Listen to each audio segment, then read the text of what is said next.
Let's play a game. I'll give you three statements and two of them are true, but one of them is a lie. Your job is to find out which one of them is the lie. The first statement is 77% of Indian men in the 21st century believe that their partner should be a virgin. The second statement is that virginity restoring surgeries grew by 30% in India.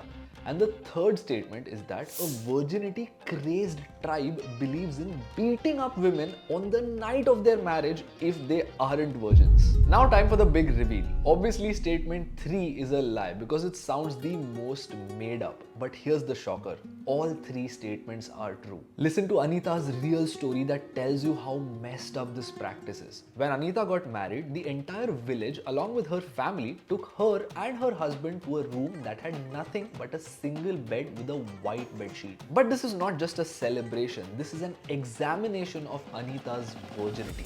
If the bed that they do the deed on is stained with blood, then Anita passes the test and would be called a virgin. But if this bed is unstained, Anita would be called impure. Why? Because women have a part inside of them called the hymen, and this usually breaks during sex. As a result, a small quantity of blood is released and certain groups look at it as a virginity test. So, blood means good and no blood means trouble. Now, this test was pointless for Anita because she and her husband had a sexual relationship for 6 months before the marriage. So obviously both of them knew that she wasn't a virgin. After they spent their first night together and there was no stain on the bed, the entire family along with the village council barged into the room, removed the bed sheet and called her khota mal, meaning an inauthentic product. Now, Anita thought that her beloved husband would stand up for her because he obviously knew her history. But do you know what he did? He simply pointed at the pristine white bedsheet and also called her khota mal and tried to end the marriage. The entire village council made life hell for Anita, and you would say that she got off easy because many other women like Anita are literally beaten up on the night of their marriage if they are found to be khota mal. What happened with Anita is the reality of the Kanjarbhat tribe, which is a small community of 200,000 people in the state of Maharashtra in India. And this isn't even the most messed up practice when it comes to virginity in India. A village in the Koppal district of Karnataka has an absurd practice. As soon as young underage women get their first period, their virginity is auctioned off to the highest bidder, despite this practice being illegal for several years now. And now I know what you might say, Aditya, these are all villages, they're remote regions. The people living in cities don't share this mindset. You would be surprised to know how many of them do.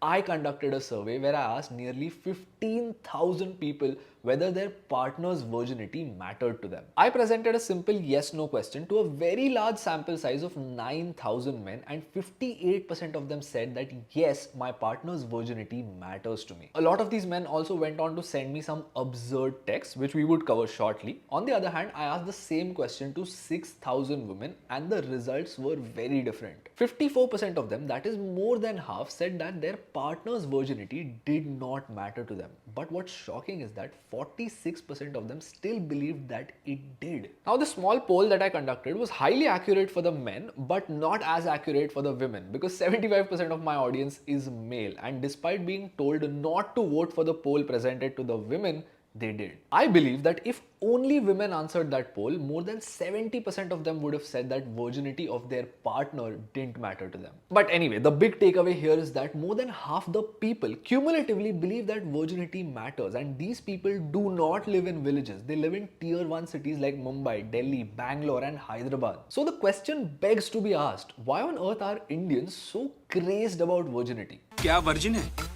In fact, if I were to ask you, can you tell if a woman is a virgin? You would say yes. Frankly, I would have also said yes before filming this video. But the reality is far from it. You cannot tell if any person on this planet is a virgin reliably. And we can prove this by analyzing the test conducted on Anita by her community, the Kanjarbhats. They believe that if the hymen breaks during sex, the woman is a virgin, and if not, she can be considered impure.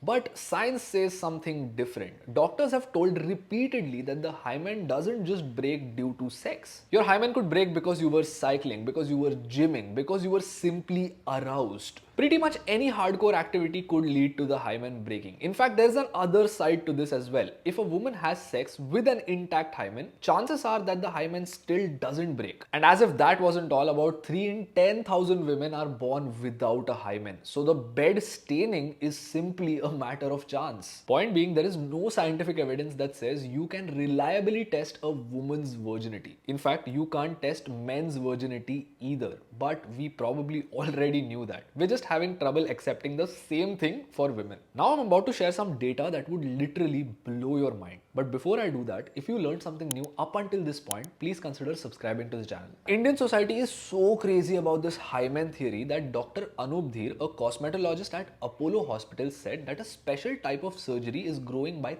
30% yearly. It's called a hymenoplasty, where your hymen is artificially restructured to make it feel like you are a virgin on the night of your wedding. Because more and more women want to become virgins to escape the same fate as Anita, even though they know that the hymen is meaningless. But wait, that's just the science behind it. Even if we had some foolproof, 100% reliable way of ascertaining if a person is a virgin, it doesn't answer our question. Why are Indians so crazy about virginity? In fact, if we had a foolproof test, wouldn't it only worsen things for women like Anita? I'll tell you exactly why. You know that arranged marriages are huge in India. It's a system where families look for suitable partners for their children. So let's say a girl is looking to get married, her family might advertise in the newspaper saying that we're looking for a suitable groom who belongs to the same community as us. But when you reverse the roles, if a guy is looking to get married, his family would put out a similar advertisement with one extra line at the bottom.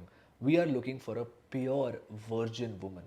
Pure. This supposed purity is so important to families like the ones Anita was about to be married into that women like her are forced to get hymenoplasties. They're forced to buy fake hymens. They're forced to get pills that mimic the breakage of a hymen at the time of sex. Many women refrain from using menstrual products like cups and tampons because they're afraid they would break their hymen and their future partners might think they are impure. Women go through all this trouble just to have a peaceful married life. While many families may not beat them up like the Kanjarbhat community, not being a virgin is taboo in India, and that can actually make life hell for you after marriage if you're a woman. And mind you, this can be sensitive because it's also religious. 3 of the largest religions in India, Hinduism, Islam and Christianity, all emphasize the importance of being pure and disciplined before marriage. But what's more disturbing is that all these standards are for some reason unidirectionally held towards women. When I put up that poll on Instagram, I received some very absurd replies. One guy told me that it shouldn't matter if I am a virgin or not, but my partner needs to be a virgin. When I asked him why,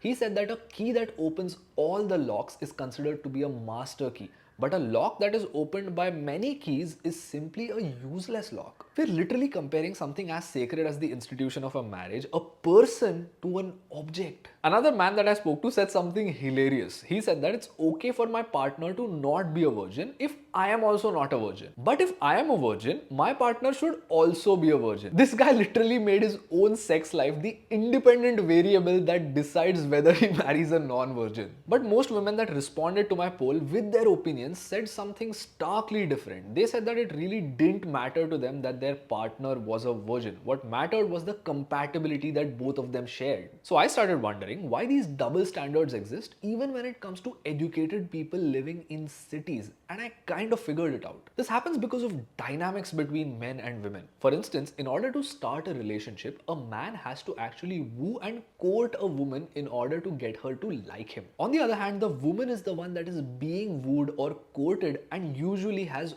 options. As a result, it is perceived as difficult for a guy to lose his virginity, and as a result, not being a virgin is a flex. And losing her virginity is perceived as easy for a woman, and as a consequence becomes an insult or a stain on her purity. Which is honestly messed up because these are all deep-rooted societal beliefs which have been carried on for generations. So despite the Supreme Court deeming these virginity tests to be unconstitutional, it becomes very difficult to enforce these things unless opinions and thoughts change. Even the Delhi High Court and the Chhattisgarh High Court said similar things about these tests, but despite that, hymenoplasties have only grown in India, and it doesn't take much to see why. What we need more than anything else is people of our age to realize that virginity is just a social concept and it tells you nothing about a person. In fact, it can't even be reliably measured. It's just a notion used to oppress and control people, and at the end of the day, what should matter is the compatibility that you have with the person you are about to marry, not their sexual history. If you learned something new, subscribe to the channel. If you made it this far, I would love to know what you think about virginity. Feel free to leave all your thoughts in the comments below and let me know what you'd like to see next on this channel.